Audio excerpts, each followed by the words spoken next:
Se há uma mocinha ali que está orando com um rapazinho para depois, quem sabe, casarem, tem que prestar bastante atenção. Se esse rapazinho fica de mão dada com ela, vendo dorama e chorando junto, ele... De uma serpente me falar alguma coisa e eu ia acreditar nela, né? Então eu cometi esse pecado. Por que eu levei esse pecado? Nós temos que entender que todas as nossas decisões têm impactos que afetam a posteridade. Não é uma questão de transmissão de pecado. É uma questão de entender que tudo que nós fazemos impacta a posteridade. No caso de Adão, e o grande problema foi com Adão, porque para Adão foi dada a ordem: cultive e guarde o jardim. E essa ordem foi dada, e a orientação não coma do fruto proibido do conhecimento do bem e do mal, foi dada a Adão. Mas Eva sabia disso também. Eva não havia nem sido criada. Não, mas depois Adão... Espera-se que Adão tenha comunicado. Comunicou, mas... Porque, pastor, a gente tem que falar que a culpa é da Eva. Porque Eva, primeiro, ela que comeu a maçã. Aí ela ofereceu para Adão. Você concorda que qualquer homem no mundo aceitaria qualquer coisa oferecida por uma mulher pelada? Não tem como culpar esse homem. Esse homem ele é uma vítima. Esse homem é uma vítima. Ele não foi culpado. Não, tô brincando. E se fosse na China, né? Não teria acontecido. Teriam comido a cobra e já era. Pô, chegou uma mulher pelada e me oferece uma abóbora, eu aceito. Quanto mais uma maçã. Quanto mais uma maçã. O Adão é uma vítima. Mas não deve fazê-lo, né? A mulher pelada de oferecer algo que o levará à destruição, você tem que negar. Aliás, a orientação bíblica, sabe qual é? Você correr. A Bíblia manda você pecado, né? Não, correr da mulher pelada, né? Mulher pelada? Depois do feminismo, tem que correr até dela vestida. Quanto mais...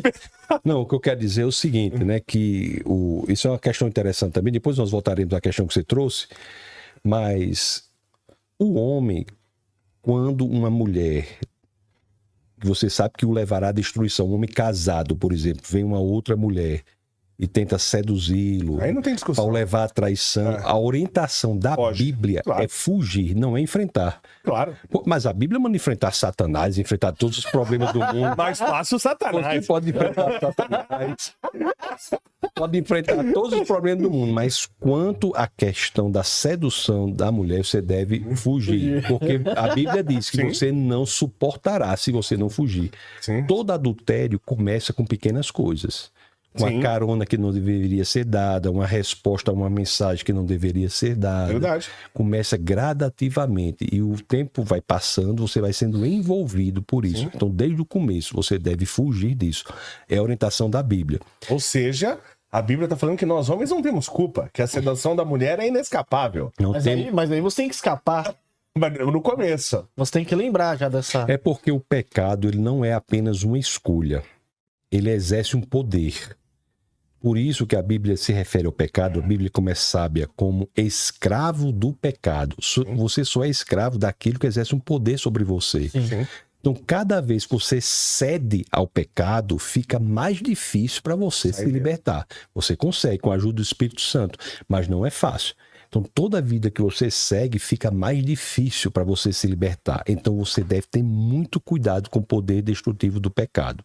Certo? Mas no caso de Adão e Eva, eu tenho uma divergência no sentido de achar que cabia a Adão a responsabilidade sobre a família e sobre o jardim. A ordem foi dada a ele. Não deveria deixar Eva sozinha, conversando com o inimigo de nossas almas, já que a ele foi dada a missão de guardar o jardim. Em hebraico, o termo guardar traz o aspecto de fazer vigilância mesmo. Você tem que vigiar o jardim. Eva não havia nem sequer sido criada. Nem sequer sido criada. Então, naquele momento em que Eva e depois Adão comem do fruto proibido, eles comeram do fruto do conhecimento do bem e do mal. O que é que isso quer dizer? Em Gênesis 1:27, as Escrituras dizem que o homem foi feito à imagem e semelhança de Deus. Imagem e semelhança de Deus. Então, nós não somos qualquer coisa. Nós somos feitos à imagem e semelhança de Deus, mas nós não somos Deus. A proposta da serpente é a humanidade. Veja, você não basta você ser feito à imagem e semelhança de Deus, você pode ser como Deus, conhecedor do bem e do mal. O que é ser conhecedor do bem e do mal? É trazer para si a fonte da moralidade. Então, a partir daí, a humanidade trouxe para si a fonte da moralidade. O que é a fonte da moralidade? Se você deseja, se você quer, se você acha bom, vá adiante e faça. Como pode ser errado algo que você deseja tanto? Como se os nossos desejos, quereres e vontades fossem suficientes para trazer para nós a característica de ser fonte da moralidade. É claro que quando a humanidade traz para si isso, toda a humanidade é atingida. As consequências são atingidas. Agora, assim como o pecado entra no mundo e a humanidade traz para si o elemento da fonte da moralidade, também Deus age e dá a possibilidade a todos aqueles que queiram que encontre o paraíso e a vida eterna ao lado do Pai, entregando-se a Jesus Cristo.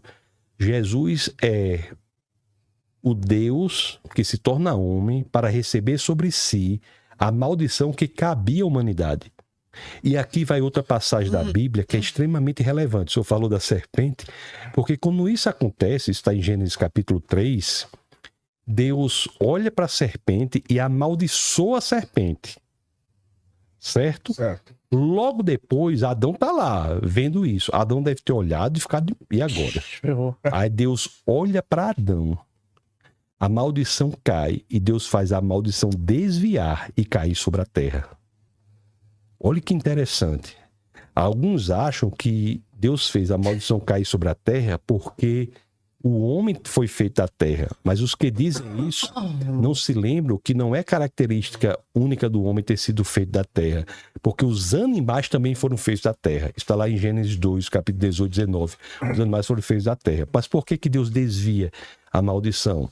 Porque mais à frente Deus vem em Jesus Cristo para receber sobre si, enquanto homem, a maldição que cabia à humanidade.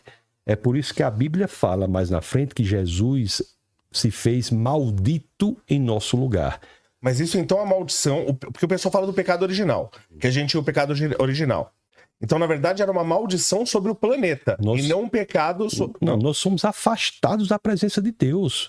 O primeiro casal foi afastado da presença de Deus porque quis trazer para si a fonte da moralidade. E toda a descendência dele nasceu nessa situação. Tá. Assim como nós fazemos isso hoje. Mas não nascemos pecadores, então? Não, nascemos pecadores porque somos decorrentes dessas escolhas dos antepassados. Assim como, professor Léo, as suas decisões na vida, as minhas decisões na minha vida atingem de maneira veemente as respectivas famílias. Se o senhor decidir, por exemplo, seguir uma carreira tal, sua família será afetada. Claro. Se o senhor decidir se mudar para uma determinada cidade, um determinado país, a sua família é afetada. E a posteridade também. A liberdade traz responsabilidade. É interessante que o comunismo hoje propõe um novo tipo de liberdade, a liberdade sem responsabilidade. Nunca se pensou nisso. A liberdade sem nenhuma responsabilidade. Se você é livre, engravidou, mata o bebê intrauterino. Isso é um novo proposta de liberdade, quando a liberdade traz a responsabilidade. Eu devo lhe dizer uma coisa aqui importante, porque eu vi uma pessoa mandou para mim. Eu estou aberto a responder qualquer coisa, sem problema. Teve uma determinada situação que uma pessoa, em um bate-papo desse, tentou de maneira muito odiosa, muito radical, fazer questões sobre a Bíblia no sentido de atacando a Bíblia, que não é o nosso caso aqui, nem de perto. Uhum. Então, nesses casos, eu digo, porque alguém vai dizer, o tema é ciência e fé e eu estou disposto a conversar com vocês o que vocês quiserem. Porque aqui é muito respeitoso o ambiente. Mas para o cristão, quando há uma conversa em que a pessoa ataca as escrituras, que diz assim, eu vou rasgar as escrituras, joga isso no lixo, que fala... O cristão não deve conversar com essa pessoa.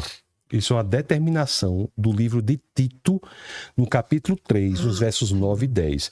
O verso 10 do capítulo 3 de Tito diz claramente que você não deve debater com aquele homem faccioso. E faccioso, em grego, quer dizer herético, herege. Então, isso, eu só deixar isso claro, porque vão dizer que eu estou respondendo perguntas fora do tema, que eu não fiz em outra situação, porque eu estava conversando com uma pessoa que estava emocionalmente transtornada e agredindo ferozmente as escrituras, mas que não é o nosso caso. Eu tenho o maior prazer, sabendo, se eu souber, responder e dar minha colocação para quaisquer que forem as situações, tá? Perfeito. Até aproveitando isso, né?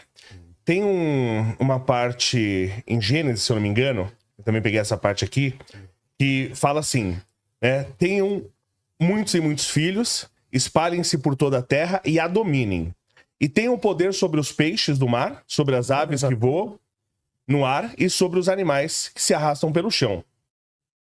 E aí hoje é o seguinte, a gente vê, então, pra gente ter muitos filhos, que eu entendo, e para os animais não servirem, certo? Certo. Só que eu vejo, por exemplo, a gente já teve aqui uma média no Brasil de 8, tudo bem, faz tempo, de 8 filhos por mulher. Isso mesmo. Mulher, né? Caiu para 6, hoje tá 1.4. 1.6. Que tá menor. Baixou para 1.46, se eu não me engano, tá agora. Nossa. Baixou dos países de baixa natalidade na Europa. Então a gente tá atrás da França, a gente tá de outros países de baixa natalidade na Europa. E o que causou muito isso? Movimento feminista, leis feministas. Aí eu sempre gosto de lembrar do Bolsonaro, que fez dezenas de leis feministas e ferrou nossa vida. Estamos combatendo algumas aí, graças a Deus. Os homens têm medo de se relacionar, têm medo de ser filho, porque o peso do Estado cai muito forte em cima de você. Por causa de várias questões estatais, o custo de ter filho, você criar um filho, aumentou muito, que não era para ser tão caro assim. E eu vejo muito, as feministas também muito ligado ao veganismo, onde colocam os animais no patamar de homem, dos homens. Quando eu falo homem, homem é mulher, obviamente, né? Então você tem o mesmo valor da morte de um homem e de um animal, por exemplo. Você não acha que esse extremismo, principalmente desse feminismo extremo, pra mim, eu falo que feminista, pra mim, serve ao diabo. Mas você não acha que, de certa forma, tá servindo... Não parece que é o diabo de novo, como a serpente usou a mulher naquela época? O diabo de novo usando essas mulheres... Não são todas as mulheres, pelo amor de Deus. Tô falando as feministas malucas aí.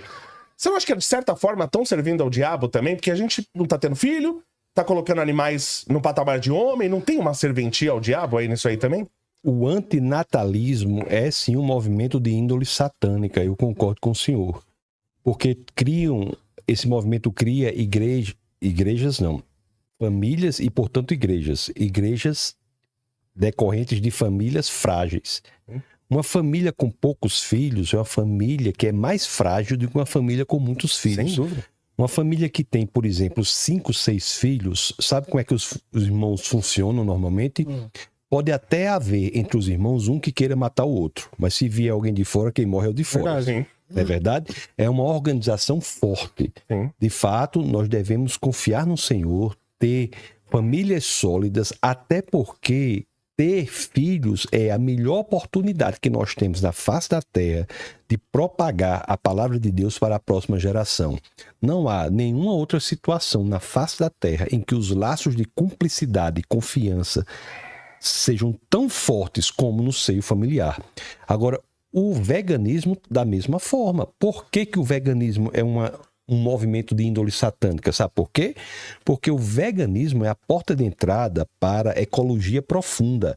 E a ecologia profunda é a antessala do paganismo. As pessoas que entram pelo veganismo começam a enaltecer a criação no lugar do Criador. É por isso que se junta um bocado de gente para bater palma para o nascer do sol, para o pôr do sol. Isso não é normal. Isso é idolatrar um Deus Sol. Então, o veganismo é um movimento político. Apolo. E não por acaso as pessoas que se tornam veganas vão se tornar o quê? Antinatalistas, antipatriarcalistas, vão se tornar feministas. É o combinho.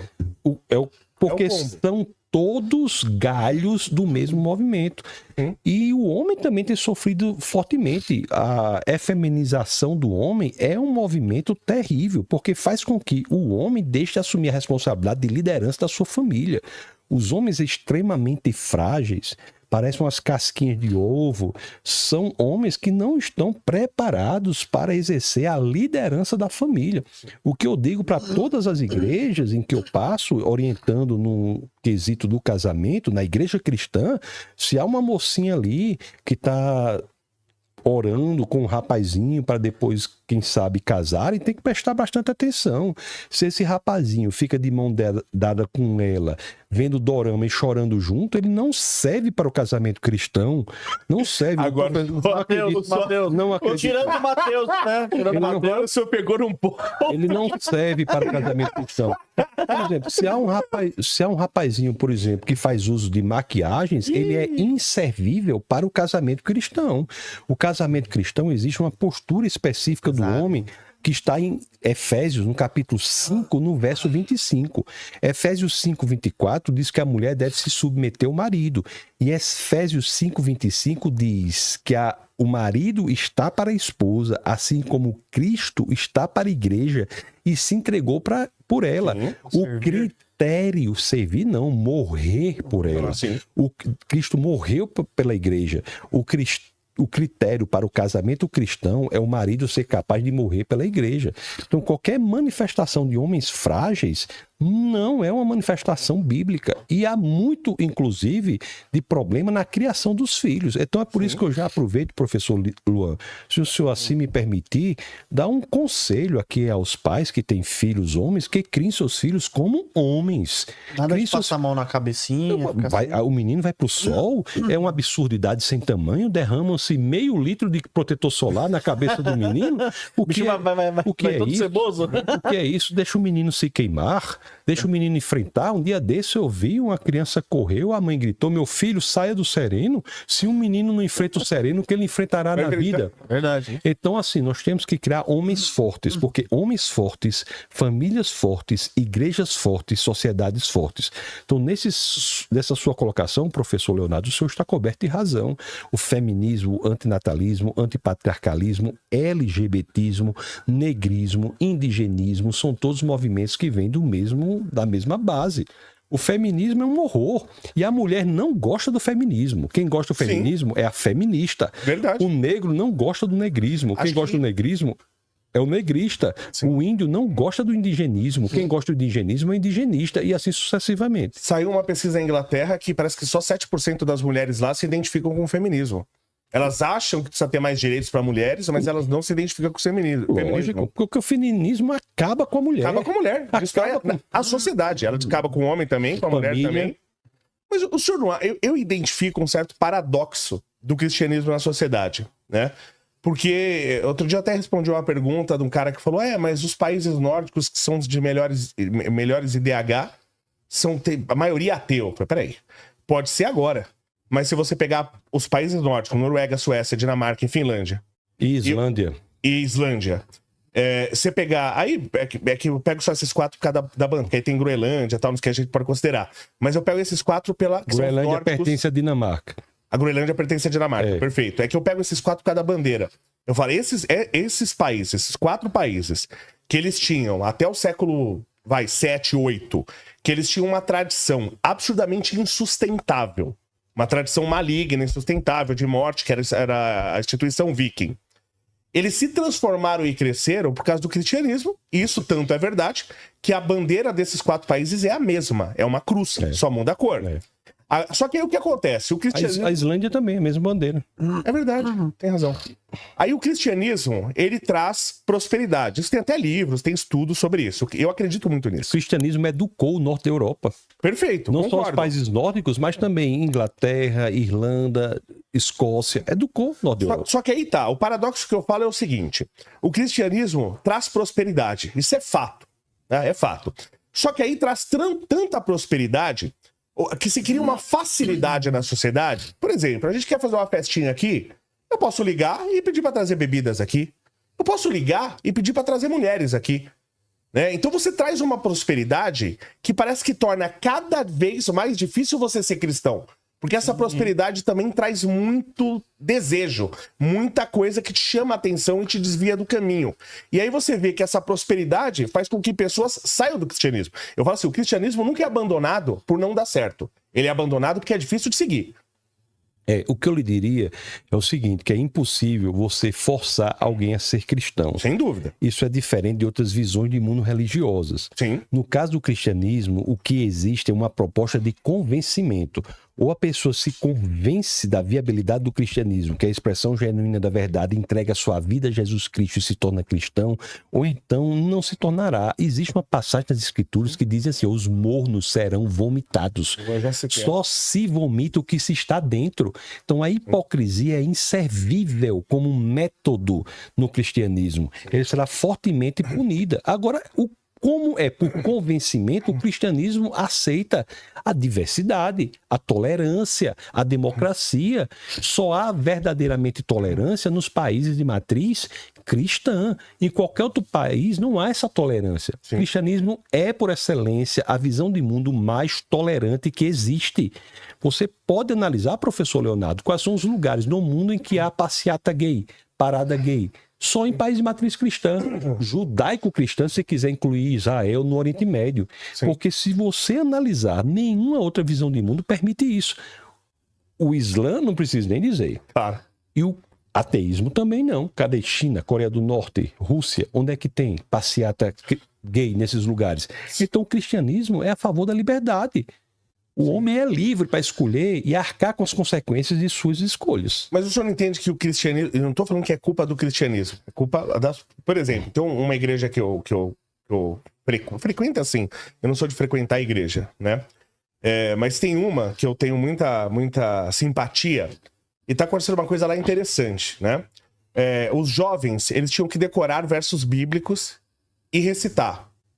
Mas aí hoje os jovens não querem mais. Porque eles têm vergonha. E os caras estão lá dentro, falam, então não precisa mais. Eu falo, não, sempre se fez.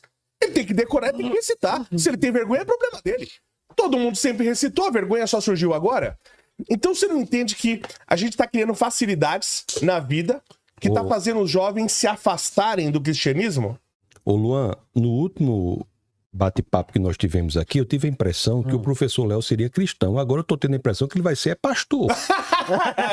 Mas, ó... Eu não tenho competência. Mas, ó... O que ele tá dizendo aí... Sabe que muita gente falou nos comentários do negócio? Falou que o Léo vai dar muito trabalho pra Satanás. Vai. Daqui a pouco o Léo vai chegar com um sapatinho aqui de crente. Aqui. Professor Leonardo, eu não tenho nada a dizer senão concordar plenamente com o seu posicionamento. O cristianismo é contra o mundo. O mundo tem que detestar o cristão.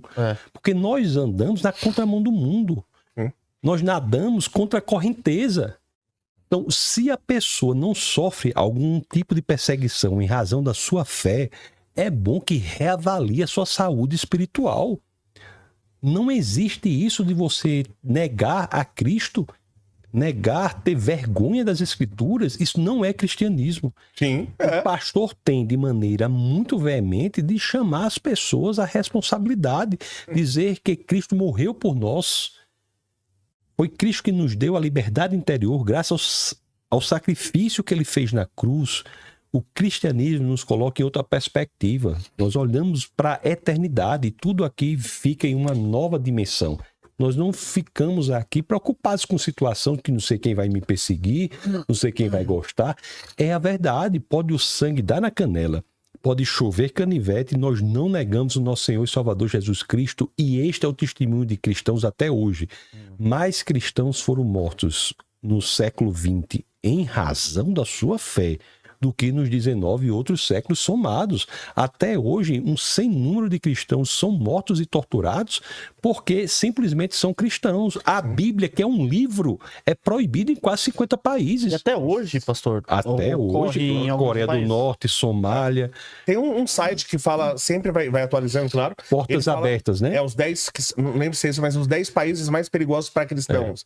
E tem país, se você pisar lá, for cristão, você morre. É o site Portas Abertas. Pode procurar. Lógico, o cristianismo é a visão de mundo mais perseguida que existe. Mais perseguida que existe. E ela é a mais tolerante que existe. O cristão fundamentalista morre por Cristo. Não mata por Cristo, não. Sim. Morre por Cristo. Então, são razões, modos de ser totalmente diferentes. O cristianismo é o lugar onde há liberdade, diversidade. Há mais tolerância e diversidade hoje na igreja do que na universidade. Ah, mas isso você não tem nem discussão. Na universidade hoje você não tem tolerância nenhuma. Mas não é impressionante? Porque a universidade era para ser o lugar da busca da unidade na diversidade. De liberdade de pensamento. Mas eles não querem. tem. Mas o que é que o comunismo quer? O comunismo que é do Satanás. Vou deixar, porque às vezes as pessoas têm uma certa dificuldade de entender o que eu quero dizer quanto ao comunismo. E eu deixo bastante claro para não restar dúvida. O comunismo é uma ideologia do Satanás. Do Satanás. É anticristã. O inimigo